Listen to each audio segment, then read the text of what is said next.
नमस्कार, आप देख रहे हैं हिमालयन टीवी। आज हम चर्चा करेंगे हिमाचल प्रदेश की टॉप 10 खबरों की। जुड़े रहिए, चैनल को लाइक व सब्सक्राइब करना ना भूलें। 5 वर्षों में सीबीएसई स्कूल हिमाचल के सर्वश्रेष्ठ शिक्षण संस्थाओं में होंगे शामिल। सीएम सुक्खू। मुख्यमंत्री सुखविंदर सिंह सुक्खू ने कहा कि प्रदेश के सीबीएसई से संबद्ध सरकारी विद्यालय अगले 5 वर्षों में हिमाचल के सर्वश्रेष्ठ शिक्षण संस्थाओं में शामिल होंगे। उन्होंने कहा कि सरकार प्रत्येक बच्चे को समान शिक्षा का अवसर देने के लिए प्रतिबद्ध है। इसी उद्देश्य से सरकारी स्कूलों में पहली कक्षा से अंग्रेजी माध्यम शुरू किया गया है और 156 विद्यालयों को सीबीएसई से संबद्ध किया गया है। गृह मंत्री ने दिए थे गोली चलाने के आदेश। राहुल के इस आरोप पर सदन में हंगामा। लोकसभा में एंटी पेपर लीक संशोधन विधेयक पर चर्चा के दौरान विपक्ष के नेता राहुल गांधी के बयान पर जोरदार हंगामा हुआ। राहुल गांधी ने आरोप लगाया कि छात्रों पर पैलेट गन चलाने की अनुमति गृह मंत्री अमित शाह ने दी थी। इस पर सत्ता पक्ष के सांसदों ने कड़ा विरोध जताया और संसदीय कार्य मंत्री ने राहुल गांधी से माफी की मांग की। लोकसभा अध्यक्ष ओम बिरला ने भी राहुल गांधी से कहा कि सदन में तथ्यों के आधार पर ही बयान दिया जाए और चर्चा विधेयक पर केंद्रित रहे। एडीए रिपोर्ट के बहाने मुझे बदनाम कर रही बीजेपी। कांग्रेस का कोई विधायक बीजेपी में जाना चाहता है तो जाए। मुख्यमंत्री सुखविंदर सिंह सुक्खू ने एडीए रिपोर्ट को लेकर भाजपा के आरोपों का जवाब देते हुए कहा कि उन्हें बदनाम करने की कोशिश की जा रही है। उन्होंने कहा कि मुख्यमंत्री बनने के बाद उन्होंने कोई नई संपत्ति नहीं खरीदी और अपनी सभी संपत्तियों का विवरण पहले ही चुनावी हल्फनामे में दे चुके हैं। साथ ही उन्होंने कहा कि यदि कांग्रेस का कोई विधायक भाजपा में जाना चाहता है तो वह जा सकता है, लेकिन कांग्रेस केवल विचारधारा से जुड़े लोगों के साथ ही आगे बढ़ेगी।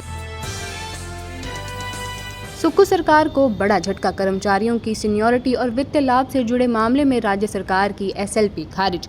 सरकारी कर्मचारियों की वरिष्ठता और सेवा लाभ से जुड़े मामले में हिमाचल प्रदेश सरकार को सुप्रीम कोर्ट से बड़ा झटका लगा है। सुप्रीम कोर्ट ने हिमाचल हाईकोर्ट के फैसले को चुनौती देने वाली राज्य सरकार की एसएलपी खारिज कर दी है। इससे पहले हाईकोर्ट ने सरकारी कर्मचारियों की भर्ती और सेवा शर्तों से जुड़े वर्ष 2024 के कानून को रद्द कर कर्मचारियों के पक्ष में फैसला सुनाया था। लोकसभा में एंटी पेपर लीक बिल पारित। सदन की कार्रवाई कल के लिए स्थगित। लोकसभा ने लोक परीक्षा संशोधन विधेयक 2026 यानी एंटी पेपर लीक बिल को पारित कर दिया है। विधेयक पारित होने के बाद सदन की कार्रवाई गुरुवार सुबह 11 बजे तक के लिए स्थगित कर दी गई है। इससे पहले विधेयक पर चर्चा के दौरान विपक्ष के नेता राहुल गांधी ने अपने विचार रखे और छात्रों के प्रदर्शन के दौरान बल प्रयोग के मुद्दे पर केंद्र सरकार को घेरा। इसके बाद सदन ने विधेयक पर ध्यान से पारित कर दिया है। विधेयक से नकल व पेपर लीक का नेटवर्क टूटेगा। अनुराग। पूर्व केंद्रीय मंत्री और सांसद अनुराग ठाकुर ने लोकसभा में लोक परीक्षा संशोधन विधेयक 2026 का समर्थन करते हुए कहा कि इससे नकल और पेपर लीक के नेटवर्क पर प्रभावी रोक लगेगी। उन्होंने कहा कि संशोधित कानून में सजा को और कड़ा कर दिया गया है तथा जांच प्रोसीजर को समयबद्ध बनाया गया है। अनुराग ठाकुर ने दावा किया कि ये विधेयक परीक्षा में धांधली करने वाले लोगों, लापरवाह परीक्षा एजेंसियों और संबंधित अधिकारियों की जवाबदेही भी तय करेगा। हिमाचल प्रदेश केंद्रीय विश्वविद्यालय में 5 ऑनलाइन कोर्स में दाखिले शुरू। हिमाचल प्रदेश केंद्रीय विश्वविद्यालय ने जुलाई 2026 स्तर के लिए ऑनलाइन और दूर स्तर शिक्षा केंद्र के तहत 5 ऑनलाइन पाठ्यक्रमों में प्रवेश प्रक्रिया शुरू कर दी है। इच्छुक छात्र समर्थक पोर्टल के माध्यम से 1 सितंबर तक अपना आवेदन कर सकेंगे। इस स्तर में MBA, MCA, MA इतिहास, MA अर्थशास्त्र और MA राजनीतिक विज्ञान पाठ्यक्रम उपलब्ध रहेंगे। जेनजी की रीलों से मुझे उल्टी आती है। कंगना का प्रदर्शनकारियों पर तीखा हमला, बोली ये जनरेशन गटर।